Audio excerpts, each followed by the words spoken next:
সকালে কোনো ফজর নামাজের খবর থাকে না। সকলে তারা ফজরের নামাজ বন্ধ, তারা পড়ে না। তারা রাত্র 9 সকাল 9টা 10টায় ঘুম থেকে ওঠে। আছে না নাই?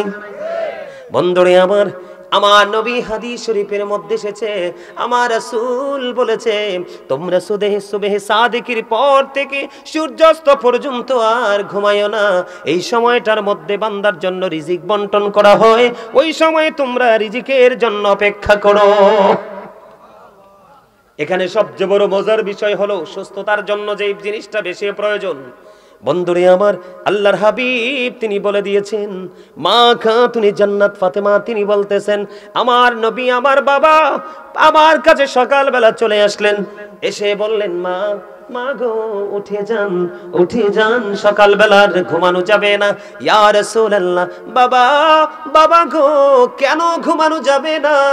আমার নবীজি বললেন, সকালে সুবহে সাদিক থেকে সূর্য উদয় হওয়া পর্যন্ত আল্লাহ রাব্বুল আলামিন বান্দার জন্য রিজিক বন্টন করে। তোমরা এই রিজিকের জন্য তোমরা কি করো? অপেক্ষা করো। সুবহানাল্লাহ বলেন না? এর মধ্যে সুস্থ থাকা, এটা হলো বন্ধু এক ধরনের নেয়ামত, আখিরাতের পুঁজি, ফজরের নামাজটা। কারণ ফজরের নামাজটা পড়ার পরে এরপরে বন্ধু আপনি ঘুমাইলেন না, সুবহে সাদিক থেকে সূর্য উদয় পর্যন্ত বসে থাকলেন। সূর্য উদয় হলো, মুসল্লায় বসে থাকলেন, মুসল্লায় বসে বসে আপনি তাসবিহ জপলেন, আপনি কোরআন তেলাওয়াত করলেন, জিকির করলেন, যেটা মন চায় বন্ধু সেটা আপনি করে দিলেন। করতে করতে সূর্য উঠে গেল, ওঠার পরে আপনি ইশরাকের নামাজটা পড়ে নিলেন। শ্রবণ করতে থাকে, তখন শিক্ষকেরও পড়াইতে তাকে ভালো লাগে। কথা বলেন না কেন? আর যেটা শোনে না এটার ক্লাস দিতে চায় না। তেমনি ভাবে বন্ধু, যখন কোনো আলোচক স্টেজে উঠে বসে, তার শ্রোতা যখন প্রত্যেকটা মানুষ কিন্তু তখন ওই আলোচকের ছাত্র হয়ে যায়, স্টুডেন্ট হয়ে যায়। সে যখন স্টুডেন্টের মতো আচরণ করতে থাকবে, তখনই তার মর্যাদা শুধু বাড়তে থাকবে। কারণ আপনি যখন নিজেকে ছোট স্টুডেন্ট মনে করা মানে কি ছোট মনে করা। যিনি ছোট মনে করলো নিজেকে, উনি অহংকার মুক্ত হলো। আর যিনি নিজেকে অনেক বেশি পাওয়ারফুল পারসন মনে করলো, ওনার সাথেই অহংকার যুক্ত হলো। আমি আপনাদেরকে বলি, মানুষ যখন হাঁটতে থাকে, চলতে থাকে, পায়ের নিচে পিষ্ট হয়ে অসংখ্য পিপিলিকা মারা যায়, যাই কি যায় না? আপনি শুনলে অবাক হয়ে যাবেন। আল্লাহ রাব্বুল আলামিন পবিত্র কোরআন শরীফের 30 পারা সূরা ইনফিতরের মধ্যে তিনি বলে দিয়েছেন, ফি আই সূরাতিম মা শাআ রাক্কাবাক। আল্লাহ রাব্বুল আলামিন তিনি বলে দিয়েছেন, আল্লাহ মানুষকে আল্লাহর মন মতো করে বানাইছে। আল্লাহ ক্রিয়েটেড দ্য মাইন্ড। সৃষ্টিটা আল্লাহর মন মতো করে করেছে। এই মানুষগুলোকে শুধু তাদের অপকর্মের কারণে বন্ধু তাদেরকে কাল কিয়ামতের দিন ছোট্ট ছোট্ট পিপিলিকা বানানো হবে। কি বানানো হবে? ছোট্ট ছোট্ট পিপিলিকা বানানো হবে। জাহান্নাম অপমান তাদের চারপাশ দিয়ে ঘিরে ফেলবে। বাওলাস নামক জাহান্নামের দিকে টেনে হেঁচড়ে নিয়ে যাওয়া হবে। এটা একটা মাত্র কারণ, সেই কারণটা হলো বন্ধু অহংকার। এই জন্য আমি আপনাদেরকে বলবো, আমি আমার মূল আলোচনাটাই যেতে চাই বন্ধু। আপনারা আমাকে কেউ ডিস্টার্ব করবেন না। আপনাদের আলোচনা শোনার ইচ্ছা থাকলে শুনবেন, না হয় বাড়ি চলে যাবেন। এখানে ডিস্টার্ব করবেন না, কারণ এটা জান্নাতের বাগান। গত বছর আমি একটা দিন এই জায়গায় এসেছিলাম, এই বছর আবার এসেছি। এক বছরের মধ্যে অনেক মানুষ এই গ্রাম থেকে গেছে কি গেছে না? আপনাদের এলাকার মানুষ মরছিনি বন্ধু? মানুষ যায় আসে রে, পৃথিবীতে থাকতে পারে না। এই যাওয়া আসার মধ্যে একটা জিনিস হলো মানুষের সবচেয়ে বড়, সেটা হলো তার জীবনের কর্ম। কর্মের কারণে মানুষ সম্মানী হয়, কর্মের কারণে মানুষ অসম্মানী হয়। শিক্ষা অর্জন করার কারণে মানুষ শিক্ষিত হয়, শিক্ষা অর্জন না করার কারণে মানুষকে মানুষ মূর্খ হিসাবে চিনে। আমি আপনাদেরকে আজকে বলবো, এটা বন্ধু একটা বড় ধরনের ক্লাস। এটা এমন একটা ইউনিভার্সিটির একটা অংশ রে। এইখান থেকে আপনি টিচিং নিতে পারলে দুনিয়ার শান্তি এবং পরকালের মুক্তি দুটোই আপনার নসিবে জুটবে। এই ক্লাসটা কিন্তু অনেক বড় একটা ক্লাস, কিন্তু আমরা এতটাই বন্ধু নির্বোধ, আমরা এতটাই হতভাগা, আমরা এতটাই বন্ধু জ্ঞানহীন, আমরা এতটাই বিবেকহীন, এই জায়গাগুলোকে আমরা বন্ধু মূল্যায়ন করতে জানি না। এই জায়গাগুলোতে যেই সার্ভিসটা 1 ঘন্টা 2 ঘন্টা দেওয়া হয়, এমনও আছে একটা এলাকায় জুম্মাতে সারা বছরও সেটা দেওয়া হয় না। কথা বলেন না কেন? এই জন্য আপনারা দেখবেন এখন বর্তমানে সময়টা এতটা কমার্শিয়াল হয়েছে। আপনার টাকা হাদিয়াটা টাকাটা ডবল দিতে প্রস্তুত, কিন্তু নিজের মনের মতো বক্তা লাগবে। বক্তা যদি নিজের মনের মতো না হয়, আলোচক যদি নিজের মনের মতো না হয়, স্কলার যদি বন্ধু 100% যদি না হয়, বন্ধু তাকে ফ্রিও আনতে মানুষ রাজি না। কথা বলেন না কেন? মিক্স বর্তমানে এখন যুবকরা এই ট্রেডিশনটা বন্ধু চালু করেছে। এটা দোষের কিছু না। এতে কি হয়, গান সম্পূর্ণ মানুষগুলোকে মূল্যায়ন করা হয়, যাকে অবমূল্যায়ন করা হয়। একদিন যদি সত্যিকারের বিবেকবান মানুষ যদি হয়, তাকে যখন অবমূল্যায়ন করা হবে, তখন সে মূল্যায়নের জায়গায় কেমন করে আসবে সেই চিন্তা তার মধ্যে কাজ করবে। যদি সেই চিন্তা তার মধ্যে কাজ না করে, তাহলে বন্ধু এটার মধ্যে নির্বোধ বোকার কেউ না, এটা 100% স্টুপিড। ঠিক কিনা বলেন? আরো জোরে বলেন। এই তোমরা কি বোট খাওয়ার জন্য শেষ পর্যন্ত এসে বসছো এখানে? আমি আগেই বলেছি, তোমাদের যে বয়স আমার ছাত্রদের বাচ্চাদের সমান। আমি সেই 2002 থেকে আলোচনার মাঠে। আমি তোমাদেরকে বলি, তোমরা কষ্ট পাইও না ভাই। তোমরা যে জান্নাতের বাগানে আসছো, 2-4 জন গুটি কয়েকজন মানুষ ছাড়া তোমাদেরকে জান্নাতের মেহমানের মতো মনে হয় না। কেন হয় না? ওই যে তোমরা উদাসীন, জাস্ট এটা একটা ফর্মালিটি। এই যে মাহফিল হচ্ছে, যাবো একটু শুনে আসবো, এই, কিন্তু সিরিয়াস মোডে তোমরা কেউ যেতে পারোনি। এটাই হলো তোমাদের সবচেয়ে বড় ব্যর্থতা। আর এই ব্যর্থতার দায় কিন্তু পিতামাতাও এড়িয়ে যেতে পারবে না। এই ব্যর্থতার দায় কিন্তু পিতামাতাকে নিতে হবে। আমি প্রায় আজ বলি, গতকালকে বলেছিলাম, every parents should take care their children very carefully. প্রত্যেকটা পিতামাতার উচিত তাদের সন্তানের দায়িত্ব যত্ন সহকারে পালন করা। আর আমরা সন্তান হিসাবে আমি যদি বলি,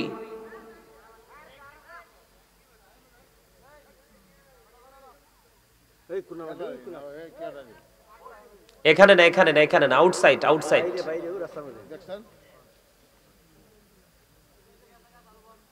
আর যাইয়েন না, ওরা বুঝতে পারছে, যাইয়েন না, ওরা হয়তো বুঝতে পারেনি, কথা বলে ফেলছে আর কি। এখন ওরা আমি থামাতে ওরা বুঝতে পারছে, যাইয়েন না। এই যে ভাইজান, যাওয়ার কোনো দরকার নেই, ওরা যেহেতু বুঝতে পারছে চলে গেছে, ওদের কাছে যাওয়ার লাভ না। আমার কথা কি বুঝতে পারছেন? প্রত্যেকটা পিতামাতার উচিত তাদের সন্তানের দায়িত্ব যত্ন সহকারে পালন করা। আর আমাদের উচিত, we should obey our parents. আমাদের প্রত্যেকের উচিত আমাদের পিতামাতাকে মান্য করা। কারণ হচ্ছে, paradise of the child under the feet of the mother. মায়ের পায়ের নিচে সন্তানের জান্নাত। আপনি পৃথিবীর সব মানুষের সাথে গুড কমিউনিকেশন রাখেন, কিন্তু মায়ের সাথে আপনার দূরত্ব, ডিস্টেন্স বেড়ে গেছে, আপনি মনে করবেন জান্নাত আপনার কাছ থেকে অনেক দূরে। আর জান্নাত তো নয়, শুধু আল্লাহ এবং আল্লাহর হাবিবও আপনার থেকে অনেক দূরে। কথা বোঝেন নাই?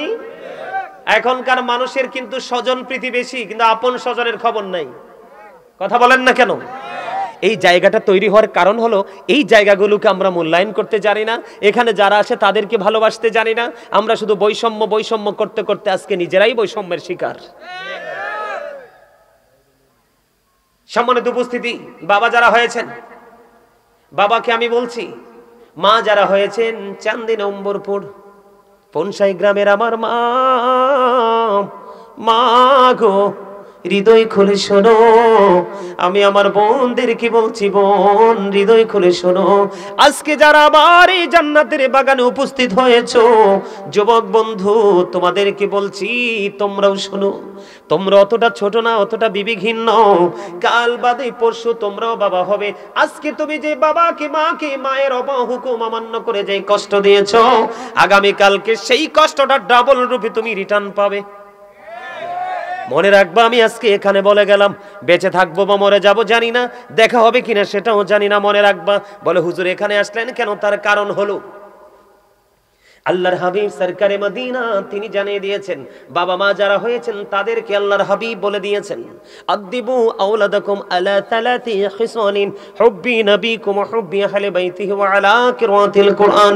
আল্লাহর হাবিব তিনি জানিয়ে দিয়েছেন, তোমরা তোমাদের সন্তানদেরকে তিনটি বিষয় শেখাও।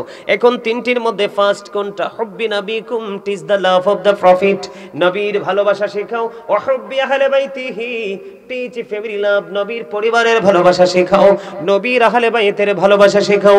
ওয়া আলা কিরাতিল কুরআন, আল্লাহ রাব্বুল আলামিন বলেছেন learn to recite the holy কোরআন।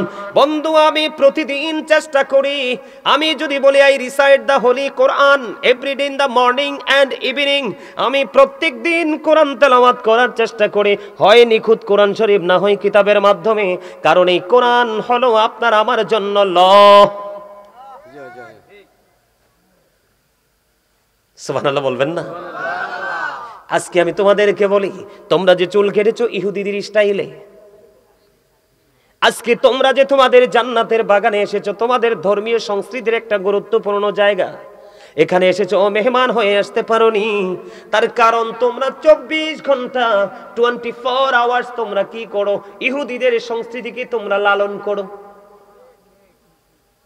এই জন্য বন্ধু তোমাদের মধ্যে ঘাটতিটা, আমি তোমাদেরকে বলবো অবিনীতভাবে, তুমি সারাদিন ঘুরো, যেখানে মন চাই সেখানে যাও বন্ধু, কিন্তু মসজিদে যখন যাবে তুমি নামাজি হয়ে যাইও।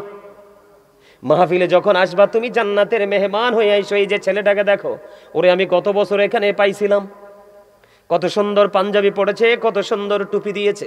আজকে প্রত্যেকটা ছেলে যদি এত সুন্দর করে টুপি পরতাম, তোমার চাইতে সে একটু বেশি দামি হয়ে গেছে। কেন জানোনি? টুপি পরা সুন্নাত। টুপি পরা কি? লম্বা জামা পরা সুন্নাত। সে পাঞ্জাবি পরেছে, অতিরিক্ত একটা সুন্নাত আমল করে ফেলেছে। টুপি পরেছে, সে অতিরিক্ত একটা সুন্নাত আমল করে ফেলেছে। আল্লাহর হাবিব জানিয়ে দিয়েছে, ক্লান্তি লগ্নে কোনো মানুষ যদি একটা সুন্নাতকে জিন্দা করে যদি সে মৃত্যুবরণ করতে পারে, আল্লাহ রাব্বুল আলামিন খুশি হইয়া কাল হাসুরের দিন তাকে 100 শহীদের মর্যাদা দিয়ে জান্নাতে ঢুকাবে। এগুলো জানবেন কোত্থেকে? আলেমদের সাথে সম্পর্ক থাকলে। এগুলো শিখবেন কোত্থেকে? আলেমদের থেকে। আলেমদের সাথে সম্পর্ক রাখলে। অসুস্থ হলে ডাক্তার লাগে, বাড়ি বানাইলে ইঞ্জিনিয়ার লাগে, সন্তানকে শিক্ষিত করতে হলে টিচার লাগে। লাগে কি লাগে না? এমনি করে বন্ধু আপনি দুনিয়া এবং আখিরাতকে বুঝতে হলে আপনার জীবনে আলেমের প্রয়োজন। একজন না একজন সত্যিকারের হক্কানি আলেম বেছে নেবেন। সব আলেমও কিন্তু বন্ধু হক নয়, কিছু কিছু আলেম দিয়ে জাহান্নাম উদ্বোধন করা হবে। আমাদের মতো দাড়িওয়ালা, টুপিওয়ালা, পাগড়িওয়ালা দেখলেই মনে করেন না যে উনি জান্নাতি। না, উনি জান্নাতি নয়। আল্লাহর হাবিব বলে দিয়েছে সব আলেমের কথা বিশ্বাস করা যাবে না। পৃথিবী লুবি অনেক আলেম তোমাদের মাঝে প্রকাশিত হবে। মনে রাখবা, পৃথিবীর বুকে যে মেতর এবং মুসি দুইটা জাত, এগুলোকে কেউ বেশি ভালোবাসে না।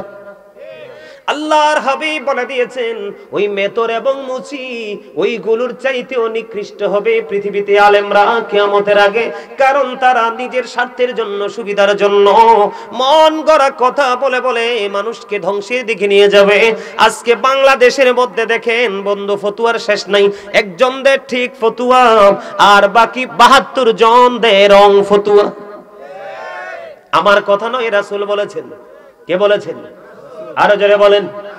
বন্ধুরে আমার, এই জন্য আমি আপনাদেরকে বলি, আমার নবীকে ভালোবাসতে হবে। সাহাবীর নামটা আমার মনে নাই বন্ধু, এই মুহূর্তে মনে নাই, কিন্তু মনে ছিল। একজন সাহাবী, তিনি খেজুর বাগানে কাজ করতেছেন। কাজ করা অবস্থায় বন্ধু, নবীকে চেনার জন্য বলছি, কাজ করা অবস্থায় ওনাকে একজন এসে খবর জানিয়ে দিলেন, সম্ভবত ওনার সন্তান। এসে ডেকে ডেকে বললেন, নবী মুহাম্মদ পৃথিবী থেকে বিদায় হয়ে গেছে। আল্লাহর হাবিব পৃথিবী থেকে বিদায় হয়ে গেছে গো। এই কথাটা যখন শুনলেন, তিনি খেজুর বাগানে কাজ করতেছেন, যখন শুনলো প্রাণের নবী এই পৃথিবী থেকে বন্ধু চিরদিনের জন্য বিদায় হয়ে গেছে, তখন ওই সাহাবী মনে মনে চিন্তা করলো, আল্লাহ রাব্বুল আলামিনকে ডাক দিয়ে বললেন, আল্লাহ গো, আমার সরকারে মদিনা উম্মতের কান্ডারি নবী কামলেওয়ালা পৃথিবী থেকে চলে গেছে।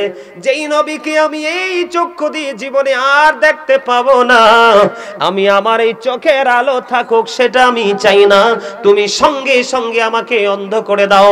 আমি এই চোখ দিয়ে যদি আমার প্রাণের নবীকে দেখতে না পারি গো, আমি এই চোখ দিয়ে পৃথিবীর কোনো কিছু দেখতে চাই না।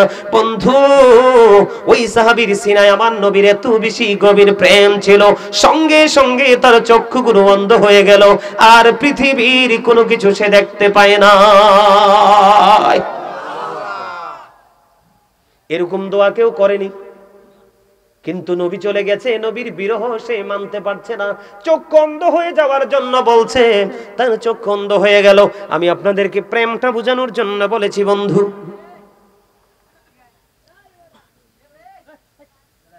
ওই ধরনের প্রেম আমরা আমাদের সিনায় ঢুকাতে চাই কি চাই না? কথা বলেন, আপনি আমি কি চান? আপনারা কি আমার থেকে সেই সাজেশনটা নিবেন? এখনকার যুগের মানুষ কি বেশি সুস্থ না অসুস্থ? কথা বলেন না, আওয়াজ তুলে বলেন না সবাই।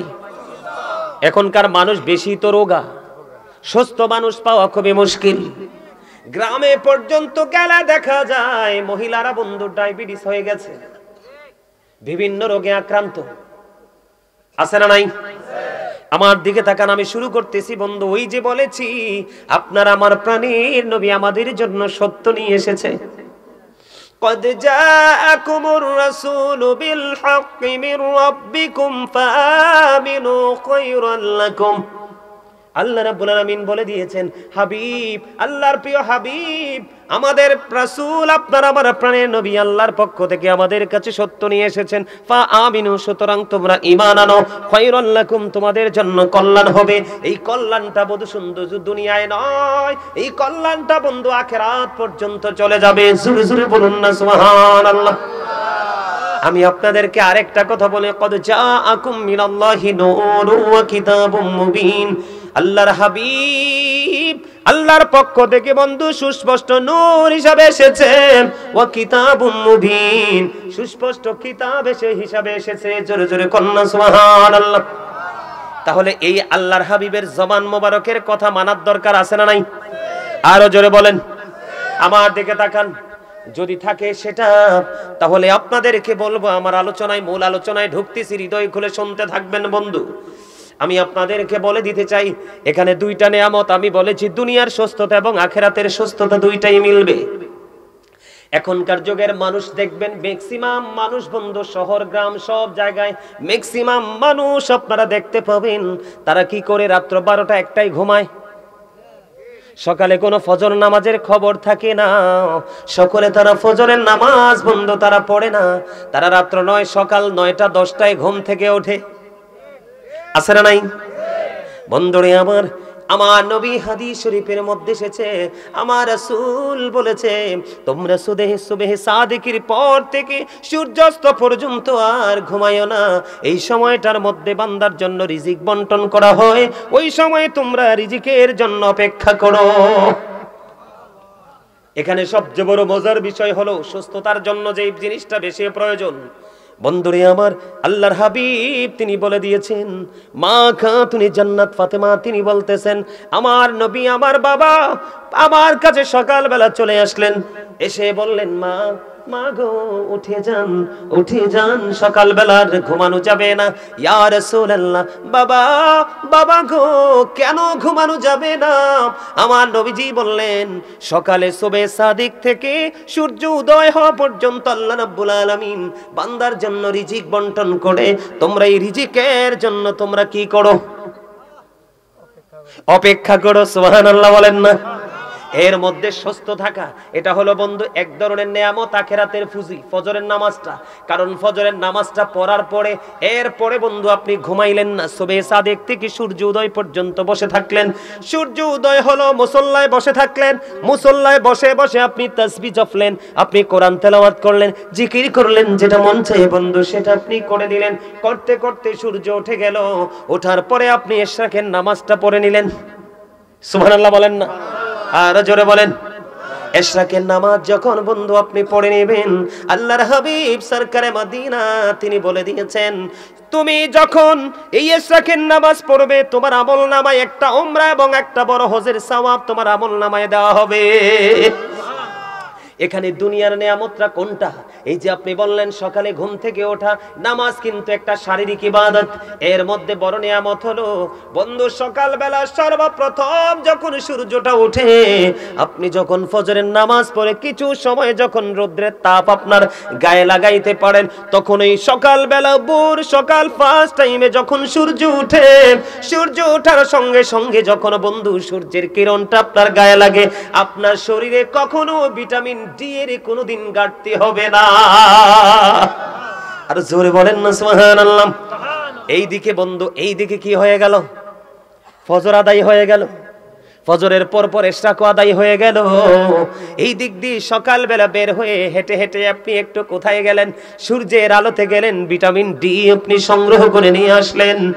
আর একটা হাদিস শরীফের মধ্যে এসেছে, আপনার আমার প্রাণের নবী জানিয়ে দিয়েছে, আপনি এশারের নামাজও পড়লেন জামাতে, ফজরের নামাজও পড়লেন জামাতে, পুরো গ্যাপ সময়টা আপনার ইবাদতের মধ্যে ঢুকে গেল। লাভ কি দুই জাহানের হইল কিনা? দুজাহানের লাভ হইল কিনা? আপনি ফজর বেলায় বন্ধ উঠলেন, এখানে আমি সুস্থ থাকার জন্য আপনাদেরকে আরেকটা মেডিসিন দিতে চাই। সেই মেডিসিনটা হলো কি বন্ধু? মেসওয়াক। দুর্গন্ধের কারণে কিন্তু মানুষ কি হয়ে যায়? অসুস্থ হয়ে যায়, হয় কি হয় না? আপনি দেখবেন আমাদের মধ্যে এখনকার মানুষ, ম্যাক্সিমাম মানুষের মুখ থেকে গন্ধ বের হয়, মুখের দিকে মুখটা রেখে বন্ধু কথা বলতে পারে না, পারেনি, কথা বলতে পারে না, কথা বলার সুযোগ থাকে না, কথা বলতে পারে না। এই জন্য আল্লাহর হাবিব তিনি বলে দিয়েছেন, তোমরা বেশি বেশি করে মেসওয়াক করো, কারণ মেসওয়াক যখন করবা দুর্গন্ধ দূর হয়ে যাবে, আর দুর্গন্ধ দূর হয়ে গেলে মানুষ সুস্থ হয়ে যাবে। এটা সুস্থ থাকার আরেকটা অপশন হলো বন্ধু এটা। আল্লাহর হাবিব আরো বলেছেন, আমার উম্মতের জন্য কষ্ট হবে, আমার উম্মতের জন্য যদি কষ্ট না হতো, আমি প্রত্যেকটা নামাজের পূর্বে বলতাম তোমরা মেসওয়াক করে নামাজে দাঁড়াও। সুবহানাল্লাহ। একদিকে মুখের দুর্গন্ধ হলো, কি হলো? একদিকে মুখের দুর্গন্ধ দূর হয়ে গেল, আরেকদিকে মেসওয়াক করে নবীর নির্দেশ মান্য হয়ে গেল। লাভ আছে নাই? একটা একটা করে মনে রাখবেন, সুস্থ থাকতে হলে বন্ধু ফজরের সময় উঠতে হবে। আপনি যদি মনে করেন না হুজুর আমি ফজরের সময় উঠবো না, তার আগে উঠবো, সুবহে সাদেকের আগে, সুবহে কাযিবের সময় আমি উঠবো, তাহলে আপনার জন্য আরো বেশি পজিটিভ নিয়ামত যুক্ত হয়ে যাবে কাল হাসরের ময়দানে। বন্ধু আল্লাহ রাব্বুল আলামিন আহ্বানকারী আহ্বান করতে থাকবে, আহ্বানকারী আহ্বান করতে থাকবে, যে যারা ওই যে গভীর রজনীতে নামাজ পড়েছো তোমরা দাঁড়াও। অল্প কিছু মানুষ দাঁড়াবে, গভীর রজনীর নামাজ হলো তাহাজ্জুদের নামাজ। হাদিস শরীফের মধ্যে এসেছে, অল্প কিছু মানুষ যখন দাঁড়াবে তখন আহ্বানকারী আহ্বান করতে থাকবে, ওই যারা দাঁড়াবে তারা সংখ্যায় খুবই কম হবে। আল্লাহ রাব্বুল আলামিন তাদেরকে অর্ডার করবে তোমরা জান্নাতে চলে যাও। তবে মজার বিষয় হলো তাদের অর্ডার হবে বিনা হিসাবে, তারা জান্নাতি হয়ে যাবে। আল্লাহর হাবিব বলে দিয়েছেন তারা বিনা হিসাবে জান্নাতে চলে যাবে। আর যারা দাঁড়াইতে পারেনি বন্ধু, হাত তুলতে পারেনি, তারা হিসাবের জন্য প্রস্তুতি নিবে। আমি আপনাদেরকে বলি, হযরতে দাউদ আলাইহিস সালাতু ওয়াস সালাম, হযরতে সুলাইমান আলাইহিস সালাতু ওয়াস সালামের বাবা, আল্লাহর কাছে সবচেয়ে বেশি প্রিয় নামাজ, সবচেয়ে বেশি প্রিয় নামাজ হলো আল্লাহ রাব্বুল আলামিনের কাছে দাউদ আলাইহিস সালাতু ওয়াস সালামের নামাজ। কারণ তিনি রাত্র 1/6 সময় তিনি ঘুমাতেন। জোরে জোরে কোন আল্লাহু আকবার। বন্ধুরে আমার, এবার আমার দিকে তাকান। আমাদের রোগ হওয়ার আরেকটা কারণ হলো, এখানে দুইটা মেসেজ আপনারা পেয়ে যাবেন বন্ধু। এর মধ্যে একটা হলো খাবার। এখন বর্তমানে যেই দেশটার নাম হলো ইরান, এটার একটা সময় নাম ছিল বন্ধু পারস্য। পারস্য থেকে একজন চিকিৎসক আসলেন আমাদের আরবে। পারস্য থেকে একজন চিকিৎসক আসলেন, 2 বছর পর্যন্ত আরবে দেশে কাটাইলেন। 2 বছর কাটানোর পরে তিনি আরবে কোনো অসুস্থ রোগী পাননি। অসুস্থ রোগী না পাওয়ার কারণে 2 বছর শেষে তিনি প্রাণের নবীর কাছে চলে গেলেন। ইয়া রাসূলুল্লাহ, ইয়া হাবিবাল্লাহ, নবী, নবী গো, আমি আপনার এই দেশে 2টা বছর কাটিয়েছি, একটা অসুস্থ মানুষও আমি খুঁজে পাইনি। আপনার এই দেশের মানুষ সুস্থ থাকার কারণ কি? এটার পিছনে জাদুটা কি, নেয়ামতটা কি? এই কথা বলতে দেরি এবার আমার নবীজি বললেন, আমার দেশের মানুষ সুস্থ থাকার কারণ হলো, আমার দেশের মানুষ সুস্থ থাকার কারণ হলো তার এই পেটটাকে 3 ভাগে ভাগ করে। সুবহানাল্লাহ বলেন না? কয় ভাগে ভাগ করে? 3টি ভাগে ভাগ করে। একটি ভাগ তে খাবার দিয়ে ফিল আপ করে, আরেকটা ভাগ পানি দিয়ে ফিল আপ করে, আরেকটা ভাগ 100% খালি রাখে। তার মানে হলো অতিরিক্ত পেটে খিদা না লাগা পর্যন্ত তারা খাবার খেতে বসে না। আবার খাবার খেতে বসার পরে পেটটা ভরে যাওয়ার আগেই তারা খাবারটা ছেড়ে দেয়। জোরে জোরে সুবহানাল্লাহ। রাসূল বলেছেন কাফের খায় 7 পেটে। কাফের খায় কয় পেটে? রাসূল বলেছেন কাফেররা খায় 7 পেটে, আর মুমিনরা খায় মাত্র 1 পেটে। সুবহানাল্লাহ বলেন না? তাহলে আপনাদেরকে কি করতে হবে? এখনই চা, এখনই কফি, এখনই গলা পর্যন্ত খাবার, এত খাবার খাওয়া যাবে না। বুঝে নিছেননি? আমার কথা বুঝতে পারছেননি আপনারা? পেটটাকে নিজে নিজে 3 ভাগ করবেন। কয় ভাগ? মাত্র একটা ভাগ আপনি খাবারে পুরাবেন, আরেকটা ভাগ আপনি পানি দিয়ে ফিল আপ করবেন। এই তোমরা আসো, বসো, এদিকে আসো, এদিকে, এই সামনে আসো। দেখতে তো মনে হয় হাফেজ সাহেব, এদিকে আসেন। এত দামি মানুষ আইছে, এইভাবে দাঁড়ায় থাকলে হয়? আসেন, আপনারা সামনে আসেন। এদিক দিয়ে, এদিক দিয়ে, এদিক দিয়ে, আমার সামনে। মনু জলদি করে চললেইও, মোর দাঁড়ে এককালে দাঁড়ে চললেইও। তোমরা হাসতেও পারলা না? সুস্থ থাকার জন্য হাসিও প্রয়োজন। রাসূল বলেছে আমি না। সুবহানাল্লাহ বলেন না? আরে আরো জোরে, আরো জোরে। লবণ ছাড়া খাবার, খাবারে লবণ না দিলে মজা হয়? কথা কোন হয়? হয় না? লবণে খাবারে লবণ না দিলে যেমনি মজা হয় না, ঠিক তেমনি ভাবে বন্ধু, ঈমান যদি টেকসই না হয়, প্রেম যদি শক্ত না হয়, কখনো আপনার কাছে আমলও মজা লাগবে না। বুঝে নিতে হবে মূল কোথায়।